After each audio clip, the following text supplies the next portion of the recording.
Au sommaire d'Info Hebdo cette semaine, la confrérie des Amis européens se réunit à Niederbronn.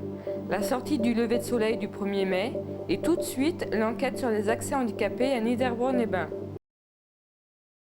La ville de Niederbronn-les-Bains dispose de 23 emplacements de stationnement réservés spécialement aux handicapés.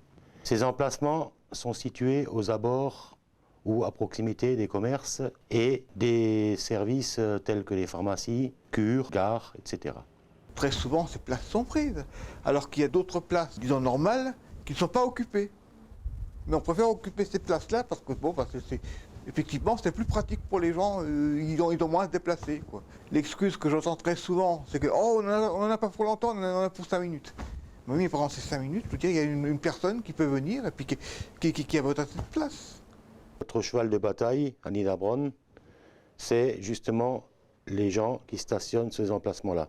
Nous verbalisons à outrance. Dès qu'on voit quelqu'un sur la place, on verbalise. Nous avons fait l'année dernière pratiquement 100 PV juste pour cette infraction-là. Bon, à Niederbronn, il y a un certain nombre d'efforts qui ont été faits. Pour ce qui est de l'accessibilité, là, il y a encore pas mal d'insuffisances. Les bâtiments publics, bon, je pense en particulier à la Poste. La Poste où il y a des escaliers, il n'y a rien de prévu. Alors, j'ai quand même déjà soulevé le problème. Je suis un citoyen comme un autre, je suis un usager de la Poste comme un autre, mais je suis pénalisé parce que on n'a pas fait les travaux qu'il fallait. Point de vue accessibilité, il y a certains endroits où les trottoirs sont trop étroits, où il n'y a pas la place pour un fauteuil roulant. Bien, je dois dire que dans l'ensemble, il y a quand même eu de gros efforts qui ont été faits, notamment dans le centre-ville. Moi, je crois que les gens n'ont pas suffisamment conscience du problème. Sincèrement, quand je vais en ville, c'est vraiment par nécessité, c'est par pure nécessité quand il faut que j'aille faire des courses. Je ne vais vraiment pas pour mon plaisir. Parce que justement, à cause de tous les problèmes qu'on rencontre.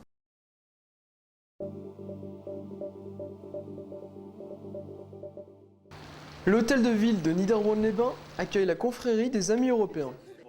Bernard Klein, le directeur du centre de rencontre franco-allemand, et le député-maire Frédéric Reiss ont été sélectionnés pour être intronisés Amis européens. Les jeunes Allemands en séjour au centre Albert Schweitzer ont entamé la cérémonie par un hymne à la joie adapté.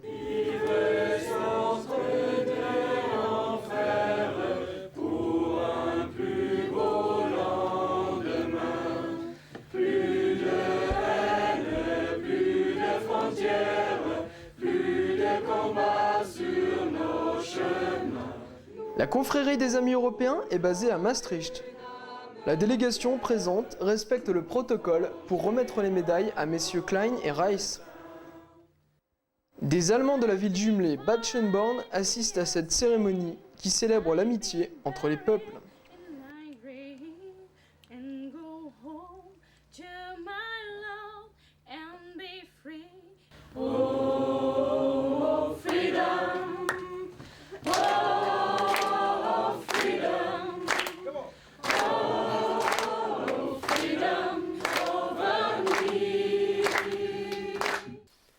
Organisée par le club vosgien de Niederbronn-Reichshofen, la sortie Lever du soleil du 1er mai a réuni cette année encore quelques irréductibles, dont un couple venu de Saint-Avold pour la circonstance.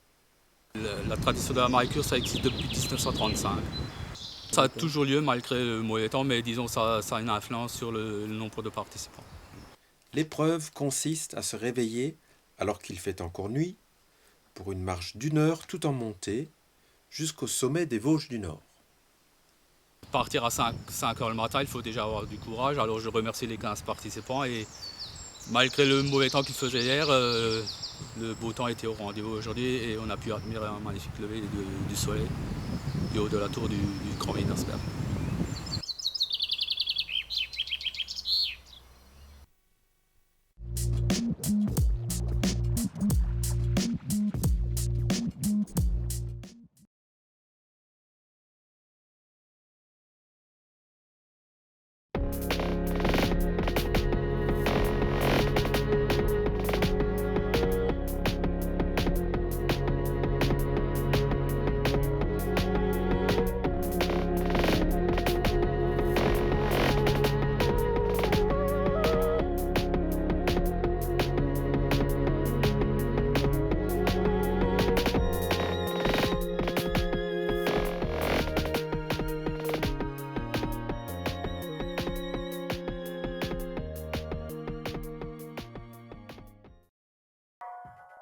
Pour ce numéro de Mac 3V, retrouvez Alta Musica avec le concert du trentenaire, puis Olivier Méder qui nous présente sa recette de charlotte au chocolat blanc.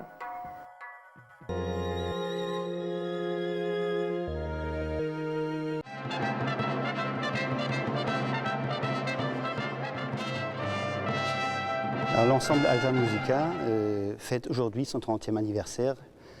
C'est un ensemble qui est originaire de la région, qui est un ensemble de cuivres anciens spécialisés dans la musique ancienne pour les trompettes, les cors, les timbales. Donc toutes les musiques de cérémonie, musique royale, fanfare royale. Cet ensemble a été fondé par passion pour la musique ancienne, pour ces magnifiques instruments qui sont des copies d'instruments anciens qui reposent dans les musées, et surtout pour les sonorités qu'ont pu entendre nos ancêtres, qui n'ont pas été enregistrées, mais que nous essayons de recréer le plus fidèlement possible. Les membres d'Alta Musica sont des musiciens professionnels ou semi-professionnels qui, à côté de leur métier, très souvent se passionnent pour les instruments anciens, aimeraient connaître les prédécesseurs de leurs instruments actuels et jouer la musique avec d'autres sonorités, les sonorités qu'ont connues nos ancêtres. Nos instruments préférés sont les trompettes naturelles que vous voyez là. Ce sont des instruments sans piston ni clé, qui sont donc uniquement, dont le son est produit uniquement par le souffle et les lèvres de l'instrumentiste. C'est évidemment très très difficile à jouer. Le son n'est pas du tout le même que le son des trompettes modernes. Et il faut dire que le deuxième instrument que nous utilisons, ce sont les timbales anciennes frappées avec des baguettes en bois, timbales avec des fûts de cuivre, avec un son percutant. Et le troisième instrument que nous utilisons depuis quelques années, c'est la trompe de chasse dauphine, qui est une grande trompe de chasse à 2 enroulements seulement, qui est l'instrument de l'époque de Louis XV, et avec lequel nous jouons la musique de chasse ancienne, non pas en ton de vénerie comme on le fait actuellement, mais de manière classique, avec tous les ornements et le style qui s'y rapporte. Alors vous avez là notre plus belle trompette. Je l'appelle ma trompette impériale. C'est une trompette allemande du XVIIIe siècle, le type d'instrument que Jean-Sébastien Bach connaissait et que ces trompettistes utilisaient couramment. C'est un instrument de parade avec des ornements argentés, comme vous pouvez le voir, et surtout avec un pavillon avec des coquilles et des têtes d'ange, 4 têtes d'ange, et des gravures qui sont faites à la main. Là, vous avez une trompette, je l'appelle la trompette royale, une trompette anglaise en argent, avec donc un pommeau très très gros en 3 parties, qui est caractéristique des trompettes anglaises. Et ces trompettes étaient aussi avec des motifs décoratifs très riches, mais qui étaient plutôt repoussés. Vous voyez là quelque chose d'un peu spécial, un instrument tout à fait particulier. C'est une trompette Renaissance, dont l'original a été découvert au fond de la mer, en Hollande. Il y a dormi avec le navire qui a coulé vers 1600. Et il a été retrouvé en 3 morceaux, comme le montre d'ailleurs la photo. Et on a demandé à notre facteur avec lequel nous travaillons d'habitude, de reconstituer cet instrument, de faire quelque chose qui soit éventuellement jouable et qui puisse retrouver la sonorité de l'original. L'original est de 1589, donc cela fait plus de 410 ans. Là, vous avez ce qui reste à l'époque actuelle de la trompette naturelle, donc qui a disparu après l'invention des pistons. Vous avez une trompette de cavalerie française, une trompette de cavalerie américaine et une trompette de fanfare allemande, telles qu'elles sont encore utilisées actuellement à l'armée ou pour différentes occasions festives. Par contre, derrière, vous avez une trompe de chasse dauphine, donc l'instrument typique du XVIIIe et XIXe siècle, la trompe de Louis XV, celle qui servait aux chasses royales, une grande trompe à 2 tours, magnifique, et qui sont encore couramment produites aujourd'hui sur commande. Pour les partitions, il y a évidemment beaucoup de partitions éditées, de plus en plus, puisque les cuivres modernes et anciens d'ailleurs connaissent depuis une cinquantaine d'années un renouveau tout à fait extraordinaire. Il y a donc beaucoup de musique ancienne qui est publiée de plus en plus. Nous en publions nous-mêmes d'ailleurs dans une série qui s'appelle Alta Musica.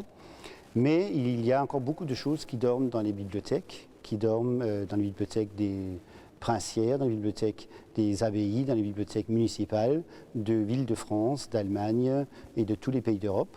Et c'est ces œuvres-là qui constituent notre répertoire. Nous sommes d'ailleurs obligés très souvent de les commander par microfilm, de les développer, de les recopier et de les arranger et de les rendre jouables 200 ou 300 ans après. Alors le concert d'aujourd'hui, c'est pour nous un jour de fête puisque c'est le 30e anniversaire de l'ensemble qui a été fondé en 1973 dans la région de Strasbourg. Et nous avons essayé de faire quelque chose d'exceptionnel dans la mesure où, au lieu de jouer comme d'habitude à 3 ou 4 trompettes, timbales, orgues, trompes de chasse, nous essayons aujourd'hui d'avoir un ensemble et je pense que nous y avons réussi. Nous avons réussi à réunir un ensemble de 6 trompettes naturelles, en même temps 2 corps, une paire de timbales et les 2 orgues de l'église Saint-Michel de Reichshoffen qui vont en partie dialoguer, concerter ensemble.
Bonjour, aujourd'hui je vais vous présenter une charlotte à la mousse chocolat blanc et à la rhubarbe.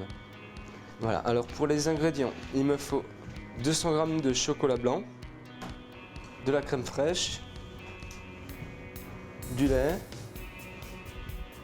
4-5 feuilles de gélatine, des biscuits cuillères et quelques fraises. Je vais commencer par faire fondre le chocolat blanc avec un peu de lait.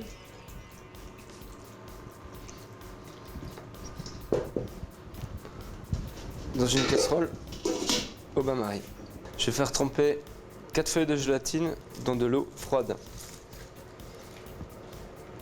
Voilà. Une fois qu'elles sont bien trempées, elles ont fondu légèrement les feuilles de gélatine. Et on va les rajouter au chocolat blanc.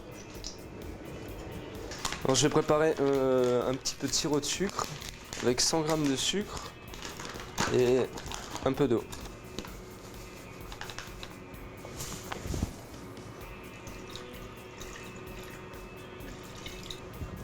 Et je vais le faire fondre. Voilà. Pendant ce temps-là, je vais préparer la rhubarbe. Alors je vais prendre 4 tiges de rhubarbe.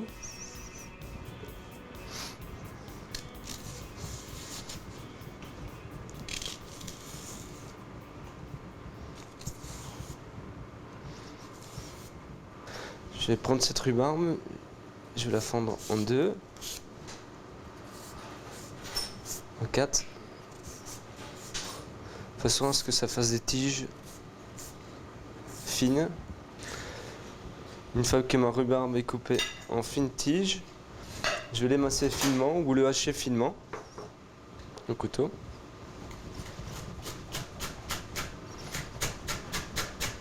Voilà.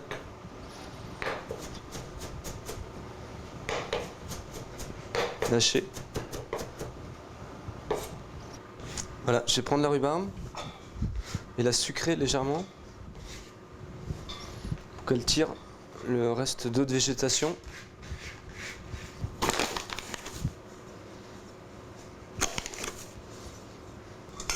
Et mélanger avec le sucre. La prochaine étape, on va chemiser le moule avec les biscuits cuillères. On va préparer le moule. On va mettre du papier film tout au fond du moule. C'est pour bien pouvoir le démouler aussi après une fois qu'il est frais.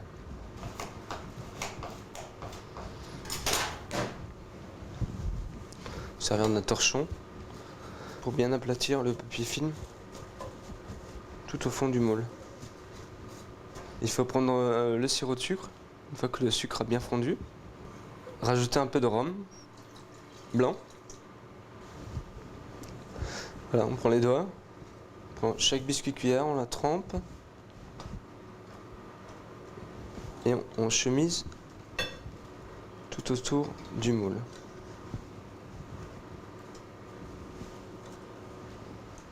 Voilà, une fois que le moule est chemisé, on va laisser un petit peu de côté. Et on va terminer la mousse au chocolat blanc. Voilà, le chocolat blanc a fondu. Bien le mélanger avec la feuille de gélatine.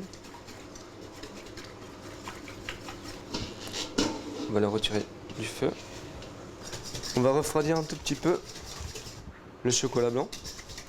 Parce que maintenant on va monter la crème chantilly.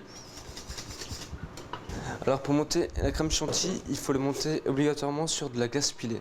C'est-à-dire vous prenez 2 récipients de la même taille, mettez un peu de glace pilée en dessous, des glaçons et un peu d'eau. Posez l'autre par-dessus. Alors il me faut un demi-litre de crème fraîche.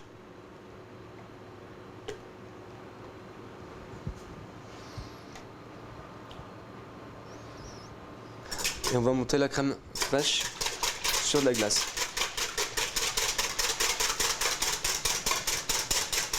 Au bout de 5 minutes, crème chantilly bien ferme.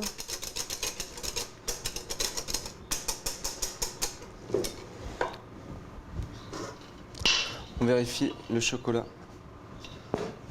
blanc, qu'il soit froid un petit peu. Il ne faut pas qu'il soit trop chaud quand on va rajouter la crème chantilly, sinon ça va faire fondre la chantilly. Il faut qu'il soit tiède. Je vais incorporer un quart de la crème chantilly à mon chocolat blanc.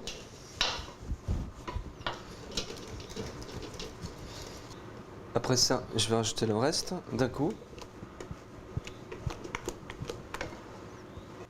Et terminer le reste de la chantilly avec la marlise. Pour éviter de faire tomber cette chantilly justement qui est bien montée. Voilà, on va passer à la partie finale. c'est-à-dire monter la charlotte. Je vais commencer par mettre un petit peu de mousse au chocolat blanc tout au fond, en l'aplatissant légèrement un petit peu avec la cuillère, avec le dos d'une cuillère, et en tapotant légèrement pour que ça aille tout au fond. Je vais prendre un peu de cette rhubarbe.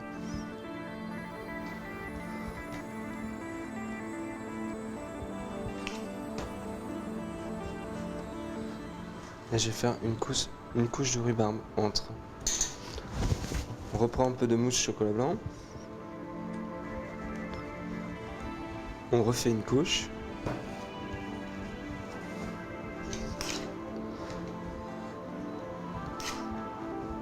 À nouveau une couche de rhubarbe.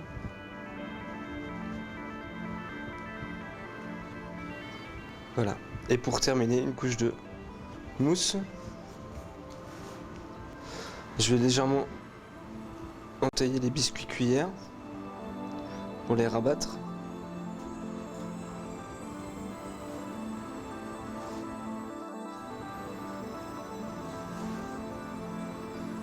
Sur la mousse. Refermer avec le papier film.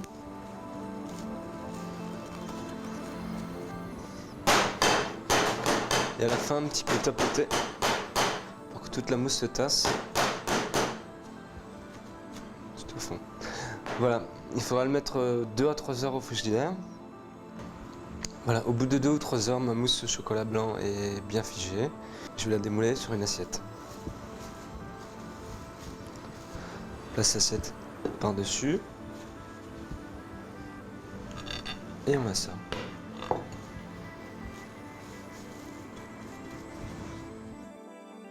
Voilà, une charlotte à la mousse chocolat blanc et à la rhubarbe. Et je vous souhaite un bon appétit.